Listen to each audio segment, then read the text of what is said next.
iTzu, welcome. Thank you for coming on, man. Thank you for having me. It's a pleasure and looking forward to some juicy questions. We'll start the way that we always start, getting to know a little bit about you. So, when did you start playing Clash of Clans? It's always a tough question because I feel like I had two stars with Clash of Clans. The first one was just with like my class, which was around about 7 years ago or something, so already quite some time back. But it was like super casual. It was like who has the higher town level. Like no one cared about rushing, but it was all about like high town levels. Like when you were town on level 9, you were already OP player. Yeah.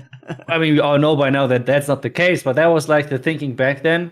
Then at some point it stopped because I was super rushed. I was not really having that much fun. And then just a random question of one of my friends got me back into the game because he asked me, like he was still playing, he asked me, hey, buddy, can I donate you a clan card? Or like, can you donate me a clan card? So, and I was like, yeah, sure. I had it still on my phone. So I opened it, donated the clan card. So, and then we played the evening together a little bit. And that was the second start with Clash of Clans. And I slowly became, into it, like figured out, okay, there's way more strategy into this and stick with it. So, was it like the first time was before Clan Wars, and then when you came back, Clan Wars were a thing? Is that kind of the difference, or? To be honest, I don't even know if there were clan wars or not. Like to be honest, I'm not sure about that. Because like so far back, I'm not sure, I'm but asking you to it's think of a long time ago. Yeah. yeah, it was a really, really long time ago. It was yeah, I cannot really memorize about that. But what we're saying, I think the takeaway point from that is that iTzu is a reformed rusher. That's an important point, and that anyone can unrush and become a pro player. There's a nice story in that. That's good. I like that. Yeah, I was a town 10 with like level 15 heroes or something. So yeah, if you can put a lot of time into that, you can definitely unrush an account, but it takes a long time. Yes. Oh yeah. What's your favorite town hall level then? What have you enjoyed the most? I'm always a fan of the highest town level, I have to say, because there are always new toys, which Supercell is giving us. And for me, it's always really hard to think about not using them. So, for example, when like the Royal Champion came in, when the pets were introduced, things like that. So I can't really think back of not attacking with pets, if that makes sense. So Right. for Yeah. me, it's Yeah. always the highest town level. I enjoyed though still Town 10 as a competitive player. I still enjoyed Town 10 back then, since it was like an incredible hard town hall level. I still think it was not heavy for the game. And I think the direction right now is better in that regard, even though it's a lot of competitive players are kind of like complaining, but still. Yeah, overall, I guess back the Town 10 days for me personally were the most fun. But at the same time, like town level wise, like it's always the max town level. I remember the excitement when Town Hall 11 was announced. What about strategy then? What's your favourite strategy at the moment? I mean, I was always known for my Queen Chargers back then, Queen Charge Hybrid. At the moment, I love Queen Charge Dragon Riders. It's like, I still think, even though like I guess the opinions are going in different directions over there, I still think Queen Charge Lalo is skill ceiling wise way higher, and you can if you can master it, like Bernal is doing, for example, you can get better with it. But for me, Queen Shot Dragon Rider is really cool and interesting because it's not too hard to execute as long as you get the Queen Shot right. And I think as people are slowly upgrading their barracks and everything, we're going to see a lot of people, even casual players, using the Queen Shot Dragon Riders, kinda compared to Queen Shot Hybrid back then, which for me as a content creator then as well is making sense to like play this strategy, show how you can 3-star base with it, because I think it's going to be a strategy which the majority of players is going to play, which are switching then from Queen Charge Hybrid to Queen Charge Dragon Rise, because Queen Charge Hybrid right now, I think we all know that is kind of like in a meme spot, I would say. Like sometimes it's super OP, sometimes it's super trash, so it's really hard to use. So I think Queen Charge Dragon Riders could actually fill that spot, and that's why I think right now it's my favorite. This is my favourite question that I always ask people. Where did your name come from? The stories that we get behind these names are really interesting. So I've maybe built this one up too much. You're just going to be like, it's just my name. But where did your name come from? No, actually, there's some background story behind that. So, I mean, earlier I was a huge fan of some online games, but it's always tricky to find a name which is not already taken. So earlier I was a huge fan of It's Me, like the name. I don't know, I just loved it. But the problem is it was super popular. Like everyone was using it. that was like a really, really smart guy. And I was like, okay, it's you. It's the next one. I know, really creative. But at the same time, it worked for at least a couple of months. Then people were catching up to that as well. So I had to come with something new. And well, at that point, it was like still the short form of you, just like the one letter then. So I did that. And yeah, until then, not too many people have copied that. And so I can use that nickname for most of my video games, wherever I play. And that's kind of the background story for my name. Oh, that's cool. I like that. That's cool. People would have to be asleep to have missed this, but you've moved from being a pro player for Tribe to a content creator full time now. What's that been like? Do you have any regrets?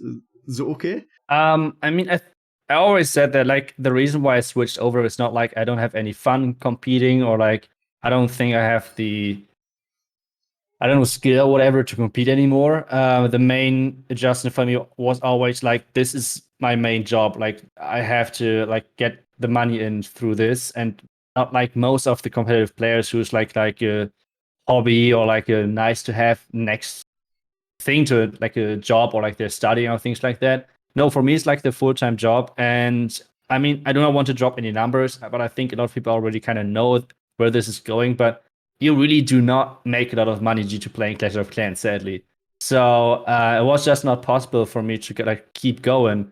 So I had to kind of change something, and concentrating more on the content creation, everything made more sense. And it's still making more sense, even though my heart is still saying like you want to compete and everything, but it's like it's just not like how things turn out. And at the same time, like when you're just a content creator, you can speak more freely about things. So for example, when you're a competitive player, you have to sometimes lie to your audience, which kind of sucks.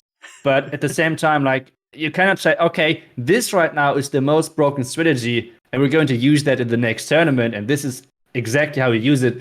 That makes no sense, right? Because everyone then just knows, okay, this is like Tribe's approach to the game. So yeah, you cannot really tell the truth at that point. And that's for all of the YouTubers out there who are like competing and doing YouTube at the same time. So that was the next thing, kind of. And yeah, then I had to go with a decision. At that point was already like I knew already, if I leave as a player, I have the safe spot as a caster pretty much. And with that in mind, like it was a easier decision, I would say. And that's kind of the main reason. Am I still happy? Yes. Do I still want to compete? Yes, as well. Nice. I like that.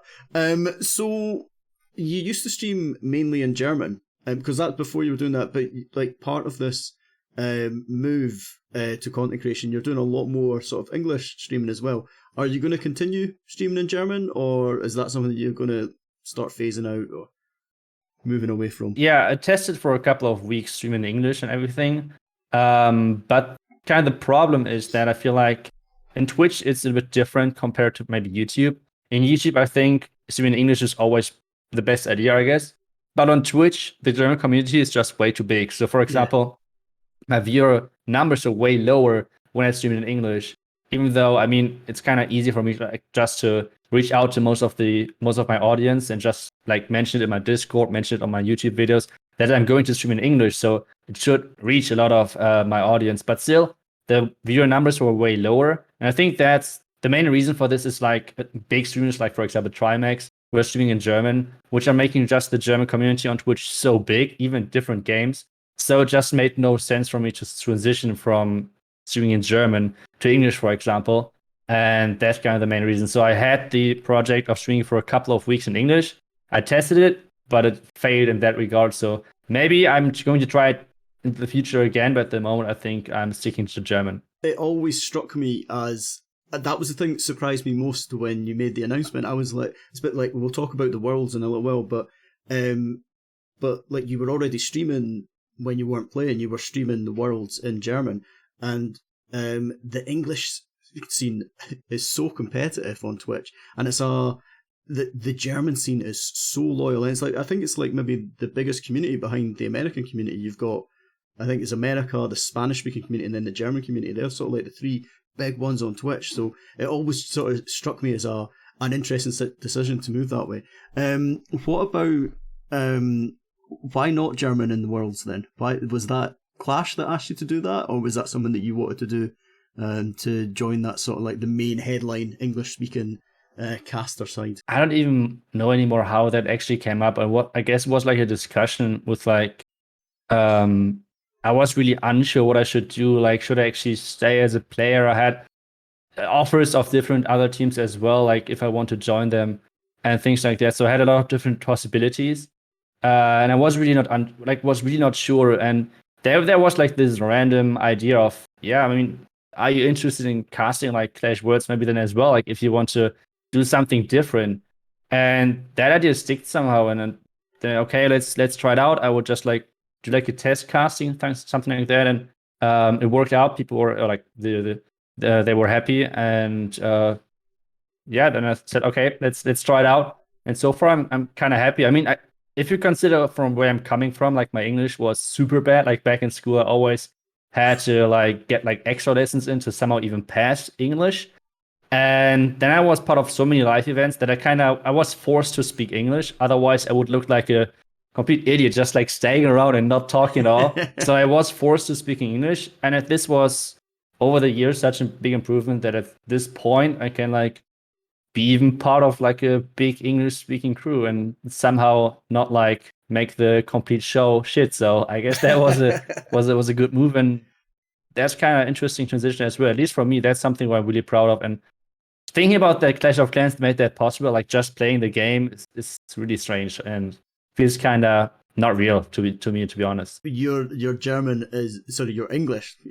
Your English is so much better than my German. Was what I was trying to say there. I almost complimented your German there, like I have any idea about your first exposure into streaming for Clash of Clans was the March. Was it the March? The warm-up one. Was that the 8-hour stream? No, that was the May stream, wasn't it?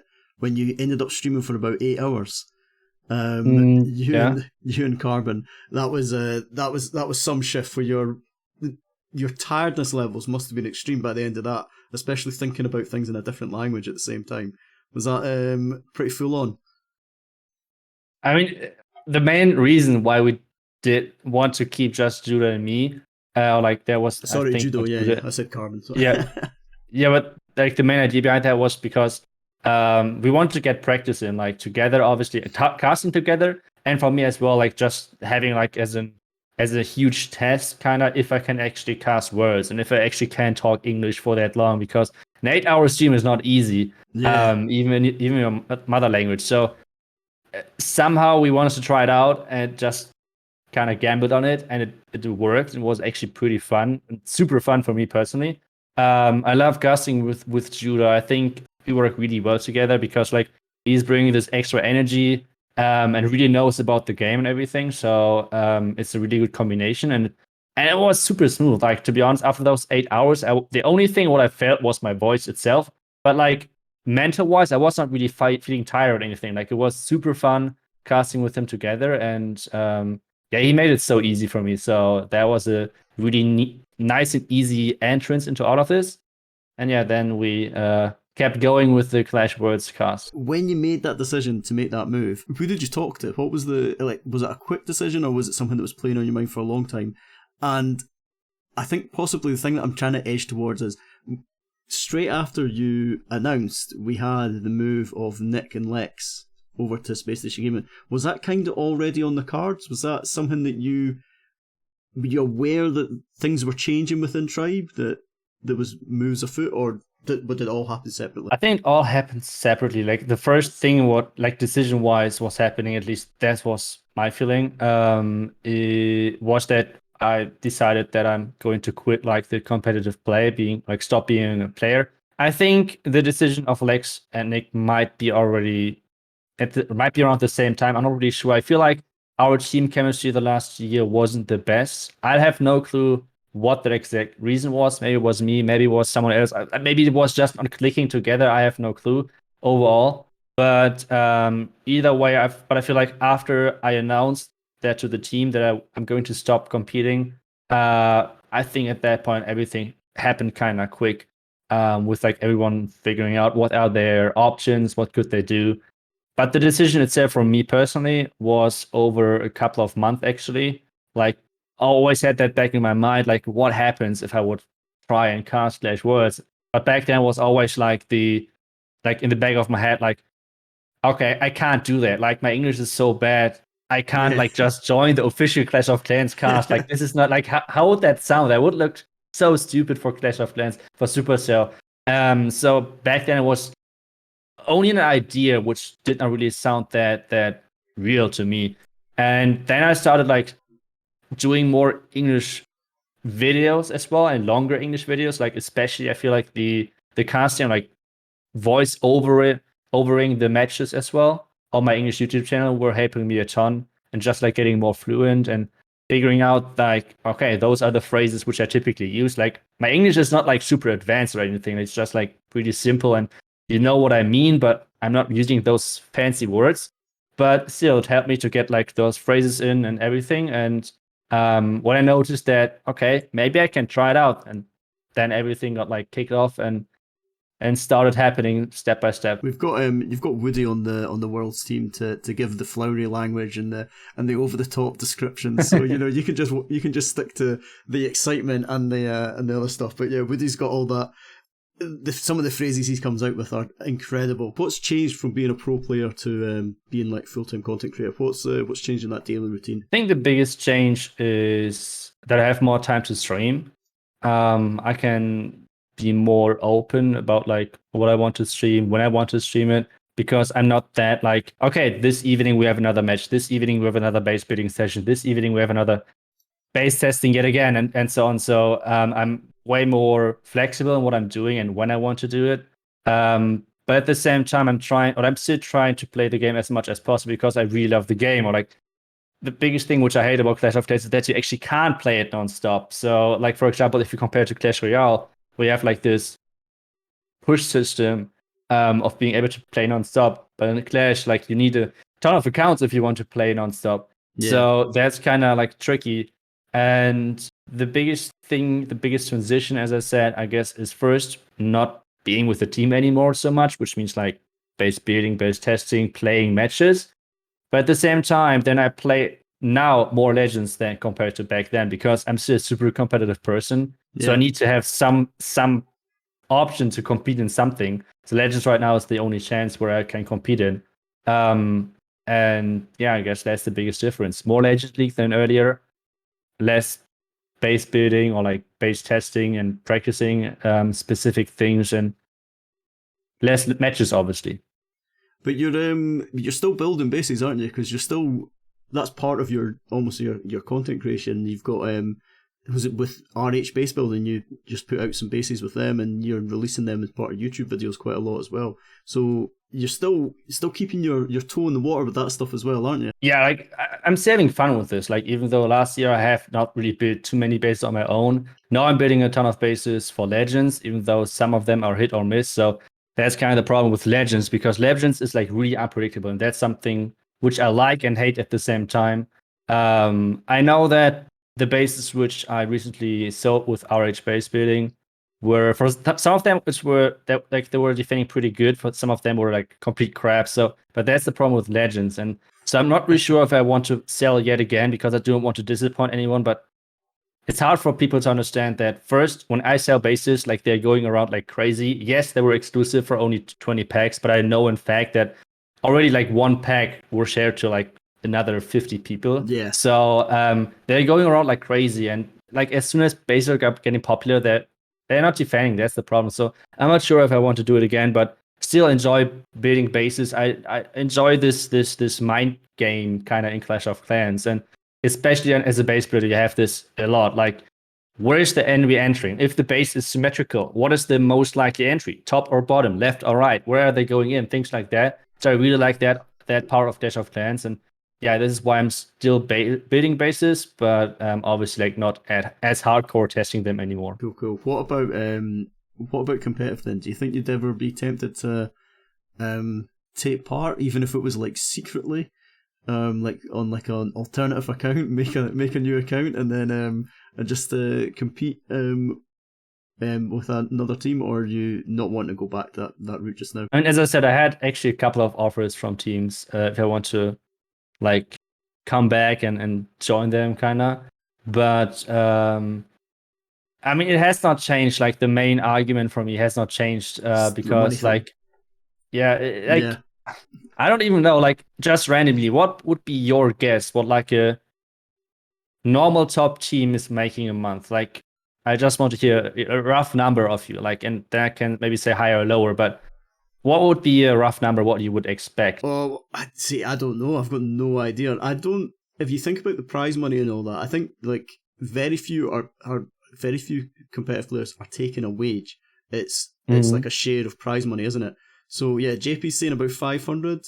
JP's probably talking in dollars there. Yeah, and that's nowhere near enough to live off. So And that, I think, for the average is already way too high, to be honest. So that's kind of the scary thing about this. So yeah, even like I think maybe a top average team, or like with really top team, I mean teams which are actually capable of getting to the monthly qualifier, maybe they would reach the 500 mark, maybe. maybe, yeah. But And that's so small, overall, isn't it? like that is such a small amount. Like you said, you can't live off that. And this is Yeah. just like the reality of Clash of Clans, like esports. I still have the opinion that Clash esports, yes, it's great as long as we have it, but I still think it's not really fitting to the game itself. Like I still enjoy it. I'm having like a great time in playing Clash of Clans, playing it kind of like casting it in competitive, but at the same time, I don't know if that fits. Like, it's really rough, and you see that in the numbers as well, like viewer numbers and everything. So I enjoy it as long as it lasts. But at the same time, being a player right now is maybe like a nice to have thing next to it. So yeah, that's sadly how the truth is, and this is the Yeah. reason why I can't get back into really like player and everything. Hans asked, "Can you live for a year on the money you win from winning worlds?" Maybe, Not maybe even. ATN could, but they've got it all Yeah, tied up, haven't they? maybe ATN, but people have to think about like the problem is with the price. I think we won 50K in the first Worlds, something like that. So let's say 50K, or let's even say 100K to make it easier to like make the math and everything. So first off, you have to divide it by 5 because that's the 5 players. Then, if you're assigned by an organization, the organization is getting a share as well. Then, Yeah. if you're having a base building team, the base builders need to be paid as well, and so on. And maybe then you have to pay like base testers, things like that. So there is so much money getting like lost on the way, and then you have to pay taxes as well. All of those things, and there's not that much money left. It sounds crazy, like 100,000. That's an incredible amount of money. But then you'll like go like Yeah. first 20% is off for the organization, and so it's only 80,000. Then you have to divide it by 5. Then it's less and less. So it's not as much as it sounds. So living by the money which I won by Clash Worlds for a year, it would be rough. Let's put it like this. I don't think that would be as easy as you might think. You've put your name on a competition already though, on the iTzu Cup. What was the thought behind that? The idea behind that was basically just to support the players. Like I wanted to organize it's like a cup for my community anyways. And when I was casting the Euro Cup back then, I really liked working with them. I liked their website and everything. And they were like coming to me and said like, "Hey, we like your stream. Everything looked great. So what do you think about working together?" And yeah, then we had a couple of discussions, everything, and was like, "Okay, sounds good. Let's do it together. Let's name it the iTzu Cup." So you have like obviously the advertisement on your side as well, and they have some a lot of people joining their website because part of the tournament is organized on that Yeah. website. So that was kind of like the deal. And the idea behind that tournament was to have like a quick tournament, which is not like taking too long or like taking too many matches like all of the other community leagues, and still having decent prize money. So the players get like more money in somehow. And that was kind of the overall idea behind the tournament. Yeah, it's very quick fire, isn't it? It's very sort of like done over a couple of weekends, and I keep missing streaming it because it's always so early in the morning for me, which is always good. Yeah, that was the feedback as well which you got. We still try to improve it. Like we still have a lot of things on the list. Like it's not perfect. It's not even close to being there. A lot of things in the rule set have not really been figured out like exactly because for Europe it's really new. And there Yeah. were some things which were like not really going optimal. Hopefully we can change that for the next month. But yeah, overall the tournament was planned to support the players and make sure that it's easier and maybe at some point possible to live from the earnings. And that sort of that intention, like that experience, of you experiencing playing in leagues and competitions that are stretching out over a long period of time, that did that influence the way that the sort of the structure of the tournament was? Did you have a big part to play in that? Yeah, like I said, like the idea was, I mean, I know that there are so many tournaments, so many leagues going on right now, and 2 weeks and for sure every single month are blocked due to the Clash Worlds.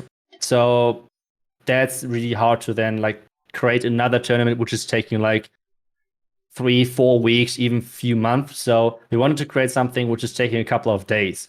And we have right now 2 qualifier days, which is like obviously each qualifier is 1 day. It's taking like around 4, maybe 5 hours that specific day. And then we have the final event, which is another day. So if you would, let's say someone's trying to get into this, they're not invited, but they have to qualify. They're not getting in the first qualifier, but they're getting into the second, which means with playing in the final event, they're having 3 days of investment for a possible share of like $1,000 I think it was euros actually. So 1,000 euros prize money. So I think it's a pretty decent thing. And yeah, it's just like hopefully somehow supporting the players. Cool, man. What about that the Worlds 2020 experience? So you went. Did Tribe go? I'm trying to think back. Did they go through on a ticket? Was it a ticket that you guys got there, or am I accusing you of? Did you go through on a silver ticket? Sorry, on the people's boat.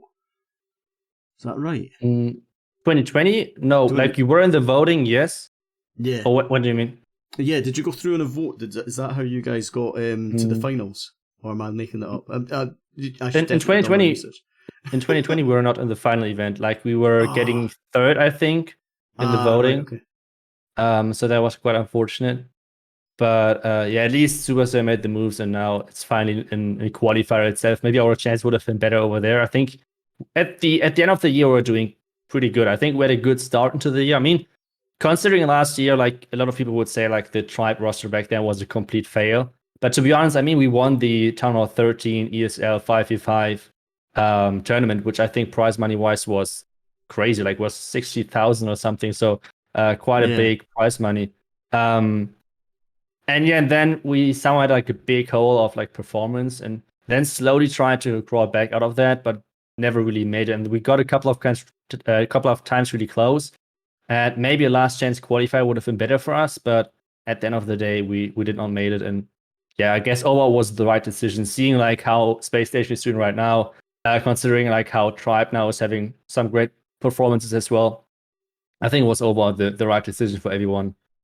Splitting up and forming like new teams. And like I said, I don't know why exactly, but somehow the team synergy was not there last year, so I guess it was just the right call. And now they've got like the Tribe have got this all German roster. That sort of, do you think that that'll help with sort of like communication and sort of time zones and all that sort of stuff? Is that going to help with that side of things? Do you think it is helping? I think the biggest improvement is like the time zones. That was a huge problem for us last year, having such different time zones. And then obviously like people were working in the USA, people were working in Germany, and then you had to kind of like find some times where everyone is having free time to test bases, build bases, and so on. So I think that was the biggest problem for us.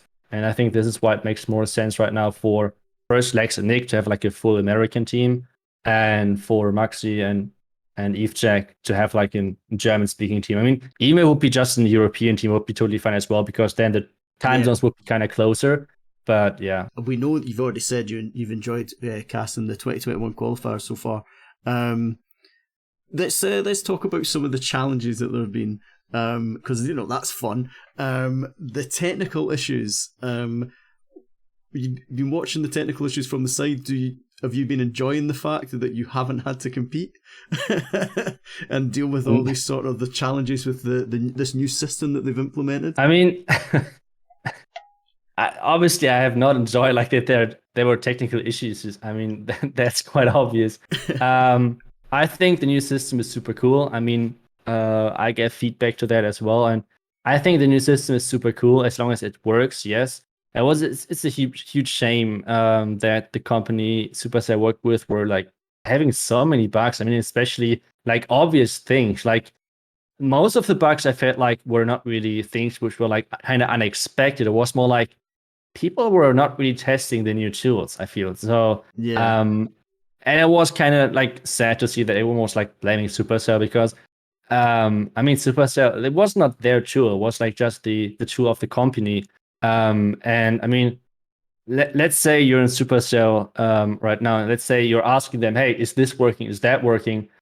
And then the company is saying yes, like what should you do? Like Yeah. obviously at the end it did not work. So yeah, it's kind of a shame how things went, and I hope there's going to be improved over the year. I still think there are a couple of things like quality of life changes, like for example that everyone can see the bracket, not only champion 1 to champion 3, things like that. But overall, I love the new system. Overall, I think there were a ton of improvements in this year's bracket, like in this formats overall. Like I love the double elimination of the qualifier itself. I love the idea of the last chance qualifier with the silver ticket, and I think it's really cool that we have now finally not always to go to an separate third party website and check the bracket over there, but instead have it now in game. So I think there are a lot of improvements. And as long as they can make sure that those technical errors or whatever are finally fixed, and I think it's going to be a really enjoyable and cool format to play in. You can see that it's definitely raising the profile of the esports side of things. With like the most of the player base for Clash of Clans are casual players. Like esports is a small side of it, but you've now got this esports tab in the thing. You've got this little thing going on, like, oh, there's worlds going on just now. So you've got all that sort of stuff. You could see, because you had these extremes of, you had people who were doing everything right in the system, there was bugs in the system, and then you had people who had obviously never done a friendly war before and were like, why is my Town Hall 7 base showing, and complaining about that sort of thing. So you had these sort of proper extremes going on. But that's, from my point of view, that's a good thing. We are giving people exposure to a part of the game that's the bit of the game that I love about it. I'm rubbish competitively, but I love the competitive side of the game. And so yeah, that I think that was a really interesting sort of part of it. Did you find it interesting that there was completely different teams, or very few, the completely different teams between May and June? We had like a huge difference in the teams that were making it through to that sort of final weekend. Did you find that a surprise? I was kind of surprised. I thought we would see a couple of teams rejoining, but at the same time, it's just showing how stacked the top group of the competitive scene actually is, with like one team obviously like alternate being above everyone else, but Yeah. except that one team, everyone is kind of like in the same big pack. Like there is no clear second seed right now, and this makes it really interesting to watch and to enjoy all of the pre-qualifiers and so on, because it, like, there can always upsets be happen. Obviously, in a single elimination qualifier system, it is all like there's always some, like, there can be always things happen which are not expected. Otherwise, it would be boring as well. Like if there always would be the results which we expect happening, like the favorites on paper would always win. That would be kind of boring. So I really enjoyed that, even though I know back from being a player, it sucks, to be honest, because if you know you're the better team, you want to have like a double elimination system or things like that, where it's more likely that you're getting qualified or like getting through all of this. But at the same time, as a viewer, I have to say I enjoy it more, because like it's more about upsets, it's more about surprises and everything. But I guess that's always like those two sides. Like, what is the experience as a player? What is the experience as a viewer? And at the end of the day, I learned something from the Switch already as well, and that's being a player is useless if there is no game, no community, no tournament to play in. Yeah. And those tournaments are only existing, first, if there are players playing the game enough to make the game healthy. And the second thing, if there are viewers which are interested in what is happening. And if those two things are not happening, it's completely useless if there might be the perfect system, the perfect format for being a player in there. If it's not enjoyable to watch, who cares? Like, it's going to die out. So Yeah. yeah, that's something which I learned over the last couple of months. And I think it's a really important fact, which a lot of players aren't really considering, to be honest. You're right. It's like, it's got to be for the spectators make any sport, and it makes the esports as well. The spectators and the players. So I think the most controversial thing that we've seen from both the weekends, and we've talked about this on previous streams, but I'm interested in your side of things on this. This disconnect rule. In May, we had Marcos Gaiman fell foul of it, where we had a guy who the background story is that he lives in rural India. He's a doctor in rural India, and he disconnected. He had a power outage, and he was out for a minute. And so they were disqualified. And then we had Darkus Muzan and HD Family getting disqualified as well. HD Family, I think, was the most controversial one because it was mid-attack, and then he was reconnected again. So very little integrity sort of issues going on there. But the rule was applied quite strictly and quite consistently. Do you think that's correct, or do you think they maybe need to adjust how they're applying that rule in the future? What's your take on it? I mean, the easy answer would be I just hope that all of the situation right now in the world is going to be fixed soon, and we have, like, if it's going to be next year, if there's going to be another Clash Worlds, it's going to be live events, then that would be the optimal fix. Yeah, that would be so cool, because that would fix so many problems. First off, like, a lot of people are complaining right now it's pay to win. It wouldn't be anymore, because as soon as it's live events, everything would happen again on Supercell, like, tournaments servers. So this means everyone has a max account. The next thing, obviously, like, no one can disconnect, or, like, if someone would disconnect, would be 100% Supercell fall, so, like, fail. So that would be the next thing. So that would be the easy answer. But right now in the current situation, I think it was the right thing to do, because I feel like if they would make an exception only once, people would try to abuse that. Like, that's the sad story. Like, otherwise, if that wouldn't be the case, those rules wouldn't be even needed. Like, there are always people, especially in Clash of Clans, who try to cheat, always try to somehow game the system and get an unfair advantage. And that's sadly how it is. Like, that's sadly how it has been in a long time for Clash of Clans. And yes, obviously those disconnects and everything. I don't want to say that anyone cheated or whatsoever. Like, that's not my message in here. But the problem is, how do the tournaments, or, like, the organizers actually different? Like, how can they actually make a decision on, okay, this time around I don't think they cheated, but this time around I think they might have cheated. Yeah. And as soon as it's going to that direction, I think the rule is completely messed up. So I think they have to do it, even though it sucks. And, like, obviously, like, if you would hear backgrounds, like, stories and whatever, you would know the organizers hate this as well. Like, this is not a fun thing. Like, it's not like, yes, we can disqualify yet again another team. Like, that's not how things are happening. Yeah. So it always sucks for every side, because obviously when you're disqualifying, sometimes you get a lot of hate of the community. So this is never a great thing. This is like a lose-lose situation. So I don't know what to change right now, because as soon as you change something, it would give free room again for people to cheat. So I think right now we just have to live with it. Maybe change it that, I don't know, if the disconnect is only for a certain amount of time, that people are getting at least the prize money.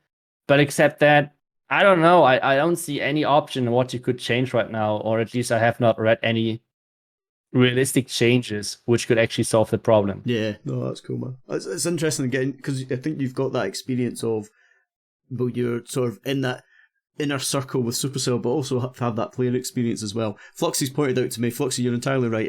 It was NY Amazing, not Darkus Muzan. You're entirely correct. They had a name change, and yeah, so I got the names wrong there. What about this month then? Now that we have absolutely, we've proven for the past 2 months that it's completely different people each month. I'm now going to put you on the spot and ask you, who did you expect to see taking a golden ticket this month? Who do you think's on form right now? Who's your favourite team right now to get that golden ticket? I think there are a couple of teams. First, I guess NCS was for a long time my number 2. I think right now they have a lot of private activities going on. I think they posted something on Twitter that they were going hiking or something, like something with, like, hills or something. Like, I don't really got the message 100%, but I think they are. I don't know if they are 100% on form, but I guess NCS is still like one of the favorites. Then, in my opinion, AS Monster, if they are, like, on fire, they can, like, beat any team. They're incredibly strong. Their base building is typically really, really good. So I think they have a really good shot. Tribe Gaming recently is really good, but the problem with Tribe always has been, especially this year, that they're super... It's super day dependent, I would say. So, like, some days they're getting, like, 10 stars, it feels like. Another day they're getting perfect after perfect after perfect. So Tribe Gaming has a good chance as well, in my opinion. And so I have to say, it's getting that consistency, yeah. Yeah, that's the big problem. And then maybe I have to say I'm a huge fan of the Team Ninja, which are now which were now signed by Aphelion. Aphelion. So that would be maybe my underdog pick Okay. to maybe surprise some people. They are at the same time though kind of similar to Tribe and really inconsistent. So I'm not sure, but I feel like those might be the teams to watch. At least those would be my top 3 and the underdog pick for the next qualifier. Nice, I like that. Awesome. That was one of I had that as a second question, so that's very good. You've made Fluxy happy as well because you mentioned his team, so he's ecstatic. We're now on to viewers' questions. Who's your best friend in the competitive scene? So I think probably just in the Clash scene. I think we could open it up to the Clash scene. But who's your best friend in the Clash of Clans scene? I guess my best friend right now in the Clash scene would be, I don't know, if I say that, he's going to bully me all time long with this. But it would be David probably from Scepter right now. We're hanging on voice a lot. So I guess him. I hope that he's not watching. But I love that you said right now, which makes me think that you did like him before, but now you quite like him. Now you've got to know him a bit better. I want to know who you've dumped for him. That's the exciting thing. That's the controversial thing. I mean, it's always like not I'm turning red. No, but I think it's always like switching, like with people who I do a lot of things with, like maybe even playing some other games with. Like with him right now, I'm doing a lot of Legends, base testing, and so on. So that's something. So I guess that's the main reason why we're doing a lot of things right now together. And yeah. Cool, happy days. I have to read chat now as well. Yeah, Foxy's mentioned Noobs TV, and yeah, we're not doing too many things right now together. So yeah, I guess. I think they've all clipped it as well, so I think you'll be getting it sent in the DM. So there you go. yeah. Already waiting for it. I already blocked David. Oh, good. We've got one from Nedster as well. I don't think he's here just now, but he was on Twitter as well. He said, if you did another UK Live tournament, and UK Live happened quite a few years ago now, would you come along to it? And his second question was, can I play on your team? So there you go. You've got an invite from Nedster to play on his team. And would you like to come to a UK tournament? I mean, if the current situation would be different, sure, why not? Like if there's the possibility of traveling over, sure. And I mean, always looking forward to meet new people. That's another charm of Clash of Clans, like being able to meet new people and get new friendships, like not meeting David. Why is he in the chat? As he appeared in the chat. Yeah. So, what else have we got? You mentioned other games there. Do you play any other games? At the moment, I'm playing a lot of Dead by Daylight, so that's some mix. It's like PC game, and not like other mobile games right now. Not I played like a ton Wild Rift earlier this year, but then stopped at some point again. But except that, I'm trying to think of. No, I think actually not. Like mainly Clash of Clans or Dead by Daylight. Predictions for the next Town Hall 14 update. For the next update, well, first of all, typically I try to not think too much about next updates. I always say that in my streams when people are asking like, "iTzu, what do you think is the next hero?" Like, to be honest, I feel like as soon as you're thinking too much about something, like you're coming up with something which sounds really cool to yourself. Like, let's say the next hero is the Goblin hero and like whatever ability, but let's say you really like the idea, it does not matter what Supercell is coming up with, you always will dislike their option. So when you're like open-minded going into the next update, it feels like it's less likely that you're going to be, like that you're not going to like the next update. So that's like the first thing. Balance-wise, what I think needs to be upgraded for sure is the Expo. I think that's pretty important, and that's going to come pretty sure. I think when Ground is getting some more love, I think we are going to see more like another Miner or Hog Rider level. That would be something which I think is kind of likely to happen as well. And I mean, otherwise, army camps have not had another upgrade. Heroes and pets are most likely getting a couple of new levels at some point, even though they're already really strong. So let's see if there's going to be some change. But those are kind of the next things where I feel like next updates or next upgrades are going to happen. But let's see how the balance will be. I think right now, or like maybe it might be just a bit easier. I think then it would be totally fine for Supercell. I think right now it's a pretty good spot. How the balance is overall. Were you surprised by pets? I mean, you probably have got wind of pets much earlier than us. But were you surprised by them? I mean, that's what I like about Supercell. Like, they're always surprising you, and I was definitely not expecting like pets or something. I was just hoping for something which is new, not just new levels. Like, that would be just boring. So bringing in the pets is kind of cool. Bringing in like this more depth to attacks. Yes, obviously, 99% of the attacks we're going to see the same pet combinations, but sometimes people are trying out new things, and this is always really cool to see. And see people are coming up with new stuff. So I think the pets were like a kind of cool idea. And yeah, I mean, yes, I had the pleasure of like hearing about that earlier. And back then I was super surprised and really like stoked about see what the direction of the community is. And I think the majority of the community really liked the pets. So that was really cool to see. I think there was I think particularly in the esports thing, there was a little bit of like panic on how long it was going to take to upgrade and that sort of stuff. But yeah, I think now that we're settling in them, I think people are really liking it. How it's settling in. There's a question here. I missed who asked it, but I made a note of it in my head. If you weren't doing content creating, what would you be doing? What job would you be doing if you weren't doing this? That's a good question. To be honest, I have no clue. I feel like if I would be thrown now into a normal job right now, I would be completely lost. Being your own boss is really, really nice most of the time. So yeah, especially getting used to that. I feel like it's really hard to get back then to a normal job. What would I do? I guess I would still be in game development, some like in that direction. But yeah, I think more than that, I have no idea. But I guess that would be my main answer. Like, yeah, game designing, things like that. We've got a juicy one here from Bomek. He's asked, what is your opinion on the Legends cheating accusations on Twitter?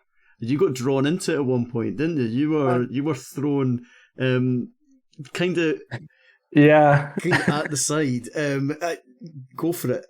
What's your opinion on that? You can be as candid or as uncandid as you want on this. Yeah, I got thrown in there because I'm pushing 3 accounts. So one account is like try hard, 2 accounts is like complete limit testing. So 1-stars are kind of often happening, and yes, I'm getting a ton of Twitter tags because I'm 1-starring on them, and they feel pretty good about that. And yeah, so I guess it's good in some way as well. But yeah, I mean, to be honest, I was attacking. I mean, you all know who we're talking about. But I was attacking him the earlier day, like one day earlier, and I 3-starred him. And then people obviously are picking the day where I 1-star. So that was so unfortunate. But yeah, like getting back to the main question, like I think right now it sucks how Legend is. I think it's really hard for Supercell to keep up with like what is a win trade attack, what is not. I think it's good that it's like people are bringing it up. I think it's not good that people are accusing other people openly, because most of the people know who is win trading and whatever. So I think there's no reason for that, especially like Supercell won't listen to those tweets. So I think it's kind of like not really needed. And yeah, the people who are in this or like into Legend and pushing everything, they know which clans and which players are win trading. I mean, it's especially most of them are using the Legend bots. So if you're seeing the number 1 player in the world getting 240 on offense, and suddenly they're still doing like crazy like Legends point plus every single day, it is kind of obvious if he's win trading or not. So that's not the thing. But yeah, I think accusing someone on Twitter is typically not the best or not the right move to do. I think you handled that question well, mate. Sorry, I totally threw that one at you. It jumped out as like, oh, that's quite an interesting one. Right, Nor has thrown this one in a couple of times. Is there anything that you think the community is missing? Yes, I think the community is missing like another feature for a team or like a clan or something. Like not just the competitive community, but overall Clash of Clans. Like the first time the first time I heard about this idea of like I think it was back then like the clan village or something like that. I really loved the idea. Having like maybe quick clan wars or things where like it's a really high action pack where like your villages are getting added up together. I have no clue. Like that's something I want Supercell to come up with. But just the overall idea of having like a quick action pack thing to do, like something where I can spend my time in Clash of Clans playing the game actually, not having to like wait for 24 hours, like actually 48 hours to do 2 attacks in Clan War. No, I want to do something where I have like to do something in the game in Clash of Clans, and I'm not speaking of 8 legend attacks. I'm not speaking of like 2 attacks every 48 hours. I'm speaking of something where it's like a cool feature in the game itself. Like that's something where I would really look forward. And I think the first things which I heard about like the idea of this clan village would be something really cool. So I really hope that something like that is getting added. And I think it would be pretty cool. And I think that would be something which would be needed because that can't be the future where like just every single update is like another super troop and another 2 super troops or things like that. I think this is getting boring over time. So a new feature, that would be something cool. Okay, Hans has got an interesting one. What does iTzu think about the content side of Clash? A lot of the time people just use clips for streams, for videos, which kind of sucks for those who saw it live. Secondly, a lot of people post exactly the same wars on YouTube, which doesn't make for a lot of variety. What does iTzu think about this? Oof. There you go. That's a meaty one. It's definitely something I struggle with, trying to come up with stuff for YouTube that's different. First off, to be honest, I think using your streams as YouTube videos, first off, is completely normal. Like, just watch any big YouTubers. Like, most of them, for example, like Trimax, we have like for the German community, we have this big example. He's having like 3 or 4 YouTube channel where he's like uploading reactions, uploading like clips, uploading like things where he played the game just from his stream. So I think that's completely fine. But the biggest problem, in my opinion, is that Clash of Clans right now, it's really hard to find something new. And that's why I said it needs a new feature. I think for YouTubers as well, a new feature would be so cool. Because if I compare it right now to other Supercell games, it's so hard to find like original content. I think Judo right now is by far the king in doing that. He's always coming up with something new, something fresh. But I feel like in Clash of Clans, it's so hard to do. Like compared to the other Supercell games, like in Clash Royale, you can do like first off, you can do like non-stop attacks. So you could, like non-stop, not attacks, like matches with like different decks. So you could do like a 24-hour stream in Clash Royale for example, or like in Brawl Stars. In Clash of Clans, that's not really possible. That's not really possible, except you're farming like for 24 hours. Yeah. Even though I think you would go mental and crazy, but still, like, it is really hard to do that. So I think that's a really big problem for Clash of Clans right now. And at least in my opinion, from content creation side. And I'm still trying to like load or like upload like guides and things like that. Yes, I know I'm not getting as many views as some other YouTubers, but I'm trying to get some variety in there as well. Not only uploading matches would be like the easy thing. But yeah, it's not easy as a content creator right now for Clash of Clans. So if someone would be like thinking about, okay, I want to be a content creator, I want to get into a game. Right now, sadly, I would definitely not recommend Clash of Clans due to that. And I don't know, it's really hard. It's especially the biggest thing for Clash of Clans right now is the problem. You always have to think about your audience, because let's say you're uploading like a guide, and let's say you're uploading it for Town Hall 14. There's always going to be comments like every single time. Can you do an upload for Town Hall 10, for Town Hall 9, for Town Hall 11? Like, it's always the same, and it is really frustrating at some point as well. That's cool, man. That's awesome. I totally agree with you. It's the part of it is that streams, like the stuff that you get on streams, like you get some real excitement that comes out of streams. That's why I upload stream highlights sometimes, because you get really exciting moments that you want to share with people as well. But then the other side of it as well, there's only so much time in the day. And I know, well, as a smaller creator, and I imagine you probably find it as well, on a bigger scale, but the time and effort that you put into slightly more complex videos that have a lot more editing in them and all that sort of stuff, they end up getting less views, and you're like, what was all that effort for? It's like, it's just the reality of it. It's pretty rough. Yeah, that's for sure. The next thing is something which I touched already on, is you do not have endless gameplay. Like I said, the only thing what you have endless gameplay from is farming, and that's not really interesting to watch or whatever. Yeah. So yes, you could do like a pushing series, but then you have only 8 attacks. And what do you do? Do you stream them and then upload them? Do you try to have some like fresh content and do them offline, but then you have nothing to stream because you have only 8 attacks? Do you do 4 attacks offline, 4 attacks on stream? Like, what are the options? Like, this really, really right now is a problem in Clash of Clans, in my opinion. So uploading those matches is just the easiest way and the thing which makes the most sense, because those matches are typically for all different town levels, because it's always cool to watch like a Klaus attack or things like that. So it's always enjoyable to watch. On the other side, as you said, like if you're cutting a guide, if you're actually putting the time into like, how do I phrase this? Like, how do I build up the video for actually making up a guide so everyone is understanding it, everyone is getting hooked up? Where do I start? Like, do I start with the basics? Do I start with like already complicated things? Like putting all of this in, and like the amount of work in there compared to like just uploading a video where it's just the match, and less like most likely is less people complaining, like upload Town Hall 5, Town Hall 6. When you're uploading a guide, it is, I don't know, like it's really frustrating as well. What is the thing that frustrates you most about Clash of Clans right now? And what thing do you like most about Clash of Clans right now? And let's finish on the high. Let's finish on the thing you like most. That'd be quite good. You might have already touched on the thing that frustrates you most. Yeah, I already touched on that. Yeah. And that's the point, that I can't play Clash of Clans nonstop. Like, there's some situations where I just want to play Clash of Clans, but I can't, because I have the pleasure of having 3 Town Hall 14, so I have 24 legend attacks, which is around about 1.5 hours. But I mean, other games you're playing longer than 1.5 hours as well. Like if you're playing Clash Royale, for example, and you're really into it and you want to grind it, you can play for longer. And that's right now, in my opinion, something, as I said, where something new is needed, a new feature or something, but just that you can spend more time in the game if you want to, and not just like maybe playing for any challenges or like things like that. I don't mean that. I mean something really to achieve something, kind of. And that's something which is frustrating me, and this is something what I'm looking forward to. What do I like the most?